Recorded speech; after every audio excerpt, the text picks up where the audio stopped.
Have you ever wondered where humanity came from? Could we have been created not by a divine power, but by an alien intelligence? The Bible and Darwin's theory offer different versions of our origins, but both contain many white spots and contradictions. Why do humans look so much like apes, yet have speech and higher intelligence? Where is the missing link between Homo erectus and Homo sapiens? But what if the answer lies beyond the Earth?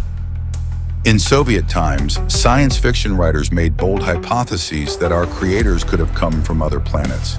And today, scientists have discovered 223 unique genes in the human genome, which no other earthly creature has. Could they have been brought in from the outside? Ancient Sumerian texts tell of the mysterious planet Nibiru and its inhabitants visiting Earth. An American researcher has put forward a theory that they, with the help of genetic engineering, created the first humans from apes to get a labor force for resource extraction. The progenitors of mankind, Adam and Eve, biblical patriarchs, long livers, mysterious sons of God who had intercourse with earthly women. Perhaps behind all these legends are hidden real contacts with alien intelligence. So who are we and where do we come from? Creation of God, descendants of apes, or an experiment of extraterrestrial civilization? What other secrets does our past hold? Let us try to open the veil of this great mystery together.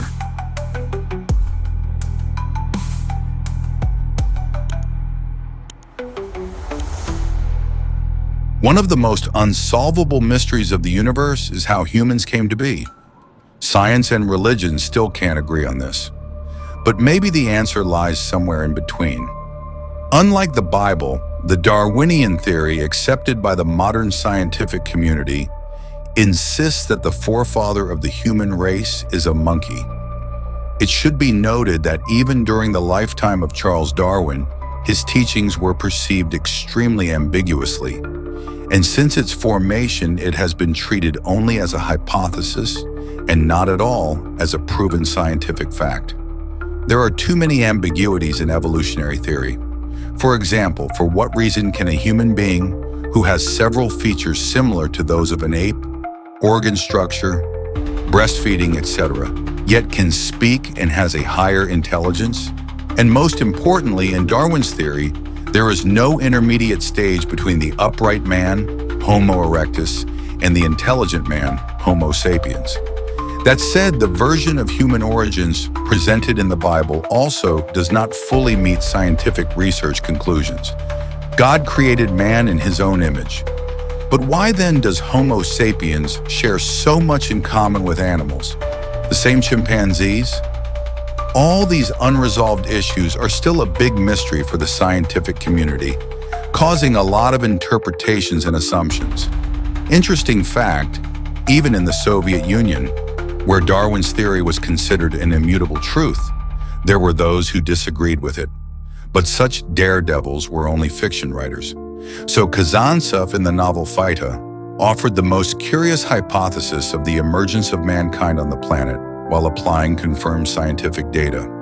For many years, astronomers have been lost in speculation. Why from the planet Phaeton remained only fragments? Science says the celestial body was destroyed by nuclear war, and the legendary science fiction writer in his epical novel managed to combine the mystery of the mystical planet with the problem of the emergence of mankind. According to Kazantsev's theory, Phaeton was inhabited by highly developed beings who were able to invent atomic weapons and make flights into space. Shortly before the nuclear explosion destroyed the population of the mysterious planet and itself, several inhabitants of Phaeton managed to perform a flight on a spacecraft to Earth. They founded a small village on our planet and began to settle down. Curiously, one of the characters in this novel, a famous researcher, concluded that those who arrived from Phaeton will simply die out if they do not mix their blood with the locals.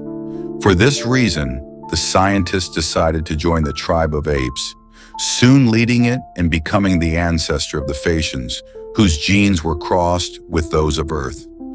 Over time, these apes and the Phaeton's, who had lost the memory of their native planet, became a single intelligent tribal community. Meanwhile, scientists have always tried to find out why all religious beliefs have something in common: a supreme being from the sky, or the condescension of a few celestials on Earth. Apparently, it was an alien who became the creator of man, putting into him moral and domestic concepts of how he should live. Not so long ago, no one thought that man could be the creation of some other mortal being, and not God at all. But in the modern world, when genetic engineering is developing by leaps and bounds, people have begun to look at the biblical treatises in a new way. What if we are really created by aliens? It may come as a surprise to many that scientists are already as close as possible to confirming this fact. This is what researchers have found. The human genome includes about 30 to 35,000 genes. At the same time, they are 95% identical to the genes of the monkey. Some genes are related to humans and invertebrates, and even plants. And this is proof that Darwin's theory is true to some extent. And the most important fact of all, humans have 223 genes that are absent from all other species of living things on Earth. It is because of this minuscule 0.7% of the genome that humans are intelligent and can speak. American researcher Zecharia Sitchin has written an article, "The Case of Adam's Alien Genes," based on genetic data, proving that man was created with the help of genetic engineering. According to the hypothesis of the scientist from the USA, once upon a time, alien beings from the planet Nibiru landed on Earth. Reports about it are in the ancient Sumerian scriptures. This mysterious planet is observed near the sun every 4,000 years. And about 300,000 years ago, a flying vehicle carrying aliens landed in Africa. Sitchin believes that technologically, the inhabitants of Nibiru were quite advanced, and the aliens came to Earth for the purpose of mining. Nibirians were very few in number and needed a living labor force, and then they, through genetic engineering, introduced into the genome of the monkey a few extra genes, after which it had a mind. And that's how the first man was created, Adam, and then Eve, as a clone of Adam, but with a different chromosome set. Surprisingly, but if we trust the biblical writings, these people live much longer than us, several hundred years each. By the way, the hymen most likely was introduced into Eve not just for fun, but as a certain restriction on intercourse. The aliens realized that created from an animal and inheriting its biological traits, man will be controlled by instincts, including sexual. This means that promiscuous coitus and lack of responsibility for offspring could not be avoided. Proutes bequeathed these and other moral and everyday rules to their creations, and the human race began its centuries-long history trying to follow the precepts of teachers. At the same time, the aliens did not stop their exploratory activity and entered into communication with their native planet. Sitchin is convinced that there was a spaceport with a control room at Nibiru and a landing strip at Separ in the region of Birushia. A curious fact is that the straight line drawn through these points is 45% to the meridian running through Ararat, which may have played the role of a landmark for the landing of the spacecraft. Nibirians continued their research. People were becoming more and more, and apparently, they did not meet the expectations of alien moral life in everything. This greatly upset the creators. Interestingly, biblical texts mention that the sons of God had intercourse with human daughters, which grieved God. There were quarrels and conflicts among the aliens themselves because of this circumstance, and most likely the Nibirians had some commander who led the flight and monitored the moral behavior of the group. And then the Earth was covered with a universal flood, most likely due to some cosmic phenomenon that led to a global natural disaster.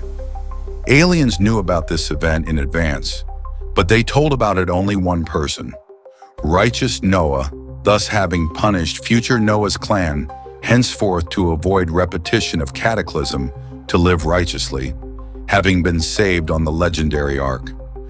Thus, Nibirians themselves also have survived, have reconstructed the spacecrafts and continued building of other airfields, for example in Egypt. But in the end, for some reason, which we do not know exactly, the aliens flew away from our planet back to themselves, to Nibiru, leaving on Earth the creation of their own hands. A man of superior intelligence, forced to fight his instincts all the time. But even all this fails to answer humanity's greatest mystery. If even humans were created by alien beings, who created the aliens themselves? Where did reason arise in the lifeless expanse of outer space? The answers to these questions are still waiting to be unraveled. That'll be all. Thank you for watching this video to the end. Put likes, subscribe to the channel, and participate in the discussion. And also, do not forget to share this video with your friends. More videos coming soon. See you soon.